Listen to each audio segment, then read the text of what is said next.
President Trump এবার action মোডে। জিহাদিদের খতম করতে ফাইটার জেট পাঠালেন। আমেরিকার সেন্ট্রাল কমান্ড থেকে উড়ে যাচ্ছে একের পর এক ফাইটার জেট, খুঁজে খুঁজে শেষ করবে জঙ্গি ঘাঁটি। দীর্ঘদিন ধরে লুকিয়ে থাকা হুতি জঙ্গিদের এবার খুঁজে শেষ করবে আমেরিকা। তার জন্য পুরো প্ল্যান রেডি। জিহাদিদের খতম করতে ফাইটার জেট পাঠালো ট্রাম্প। দীর্ঘদিন থেকে লুকিয়ে থাকা হুতি নেতাদের ঘাঁটি এবং লোহিত সাগরের বন্দর শহর হোদেইদা লক্ষ্য করে হামলা চালালো ওয়াশিংটন। আর এই ঘটনার পর হয়তো ভয়ে কাঁপছেন ইউনুস। জিহাদিদের খতম করতে ইউএস ফাইটার জেটের উড়ে যাওয়ার সেই ভিডিও আপনাদের দেখাবো, দেখুন সেই ভিডিও আগে।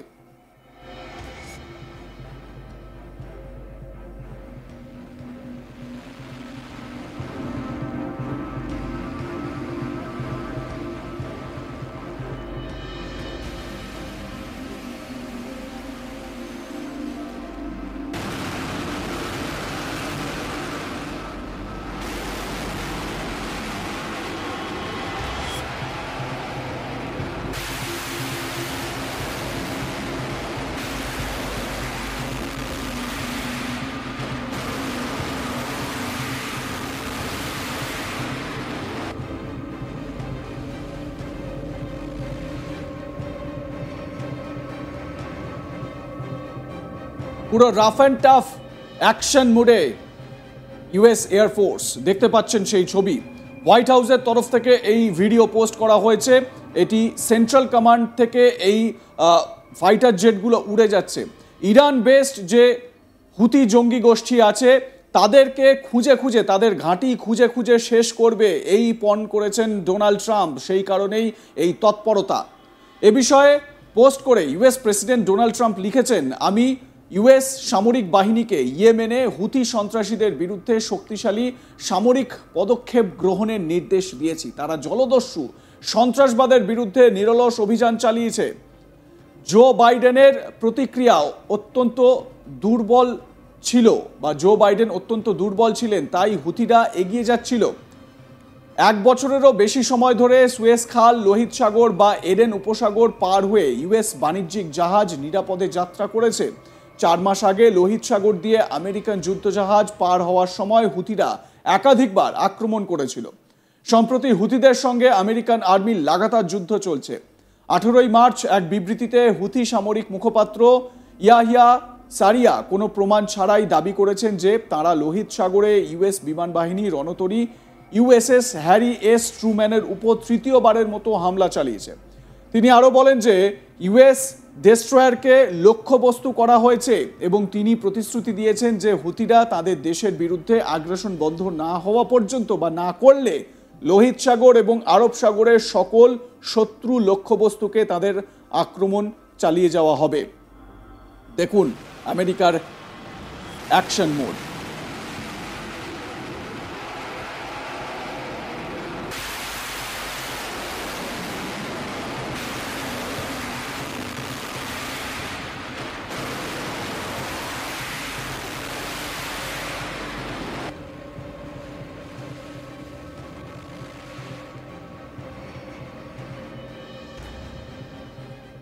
উল্লেখ্য, লোহিত সাগরে আমেরিকার জাহাজের উপর হামলার খবর আসতেই ক্ষুব্ধ হয়েছিলেন, বেজায় চটেছিলেন ট্রাম্প।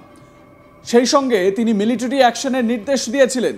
আমেরিকান সেনাবাহিনীর হামলায় বেশ কয়েকজন জানে শেষ হয়ে গিয়েছিল। দেশ জুড়ে বিভিন্ন স্থানে আমেরিকার বিমানের হামলায় ইয়েমেনের সাডা কার্যত ধ্বংসস্তূপে পরিণত হয়েছে। বুলডোজার এবং স্বেচ্ছাসেবকরা জীবিতদের সন্ধানে ধ্বংসস্তূপ পরিষ্কার করার কাজ করছে। আমেরিকার প্রেসিডেন্ট বলেন, হুতি সন্ত্রাসবাদীদের শেষবারের মতো সাবধান করছি, এরপরেও যদি না শুধরাও তাহলে তোমাদের নরক দর্শন করাবো। এমন অবস্থা হবে যা আগে কখনো কেউ দেখেনি। লোহিত সাগরে কোনো জাহাজের উপর কোনো ধরনের হামলা আমেরিকার প্রেসিডেন্ট বরদাস্ত করবেন না, তা তিনি স্পষ্ট করে দেন। মনে করা হচ্ছে লোহিত সাগরের ব্যবসার করিডর সুরক্ষিত করতেই সচেষ্ট আমেরিকার প্রেসিডেন্ট ট্রাম্প হুতিদের প্রধান সমর্থক ইরানকে সতর্ক করে দিয়ে বলেছেন যে অবিলম্বে এই সমর্থন বন্ধ করা উচিত। ইরান রেভলিউশনারি গার্ডের শীর্ষ কমান্ডার এ বিষয়ে জানান, হুতিরা স্বাধীন এবং তারা নিজস্ব কৌশলগত এবং কাজকর্মের সিদ্ধান্ত নেয়। এ বিষয়ে এক হুতি নেতা জানিয়েছেন, যতক্ষণ আমেরিকা ইয়েমেনের উপরে হামলা চালাবে ততক্ষণ বিদ্রোহীরা লোহিত সাগরে আমেরিকার জাহাজগুলিকে লক্ষ্য করে আক্রমণ চালাবে। হুথি বিদ্রোহী নেতা আব্দুল মালিক আল তিনি কি বলেছিলেন শোনাবো। أما قرارنا فكان واضحا، كان يخص العدو الإسرائيلي فقط، والأمريكي الآن سيشمله الحظر، لكن تحويل الأمريكي للبحر إلى ميدان حرب وساحة حرب هذا يؤثر بالفعل على الملاحة الدولية، ولذلك من واجب كل الدول أن تعرف من الذي يشكل خطورة على الملاحة، من الذي يشكل تهديدا على الملاحة البحرية وعلى حركة السفن. هو الأمريكي. يعني الآن نحن سنواجه التصعيد بالتصعيد، سنرد على العدو الأمريكي في غاراته في اعتداءاته بالقصف الصاروخي بالاستهداف لحاملة طائراته لبوارجه لسفنه، سيشمله قرار الحظر، ومع ذلك أيضا لا يزال لدينا خيارات تصعيدية، فإذا استمر في عدوانه ننتقل إلى خيارات تصعيدية إضافية بإذن الله تعالى. আমেরিকা কিভাবে সন্ত্রাসবাদের মোকাবিলা করছে তা তার কাছে জানতে চায় সংবাদ সংস্থা এএনআইকে দেওয়া সাক্ষাৎকারে তুলসি গ্যাবার্ড, আমেরিকার ডিরেক্টর অফ ন্যাশনাল ইন্টেলিজেন্স, তিনি বলেন, প্রথম মেয়াদে তো বটেই, তার দ্বিতীয় মেয়াদেও প্রেসিডেন্ট ট্রাম্প ইসলামিস্ট টেরোরিজমকে হারানোর চেষ্টা করছেন। এই টেরোরিজমের বিপদের মুখে দাঁড়িয়ে আমেরিকাবাসী, যার প্রভাব পড়ছে ভারতে, বাংলাদেশের ওপরেও, সিরিয়া, ইসরায়েল এবং মধ্যপ্রাচ্যের একাধিক দেশ হয়ে এর যে জর্জরিত। তিনি আরও বলেন, ভারতের প্রধানমন্ত্রী নরেন্দ্র মোদীও এই সন্ত্রাসবাদ মোকাবিলা নিয়ে কাজ করছেন, তিনিও এই বিষয়টাকে গুরুত্ব দিয়ে বিচার করছেন। দুদেশের প্রধান তারা সন্ত্রাসবাদ মোকাবিলায় একসঙ্গে কাজ করছেন। সন্ত্রাসবাদকে চিহ্নিত করতে দুদেশের প্রধান সচেষ্ট রয়েছেন বলেও জানিয়েছেন তুলসি গ্যাবার্ড। এএনআইকে দেওয়া সাক্ষাৎকারে কি বলেছেন তুলসি শোনাবো আপনাদের। You know, President Trump, through his first administration in the presidency, and it continues now, has been very clear about his commitment to defeating this threat of Islamist terrorism that has unfortunately plagued us, has and continues to pose a direct threat to the American people. But we see how it's been impacting people here in India, in Bangladesh, currently ongoing in Syria, Israel, and different countries in the Middle East.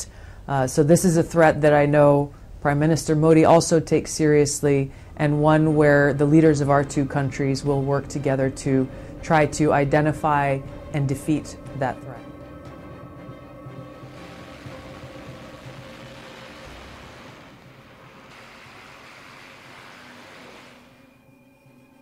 Like comment share করতে ভুলবেন না। দেখতে থাকুন আজ তাক Bangla. Subscribe করুন আমাদের YouTube চ্যানেলটি, বেল আইকন প্রেস করুন নোটিফিকেশন পেতে।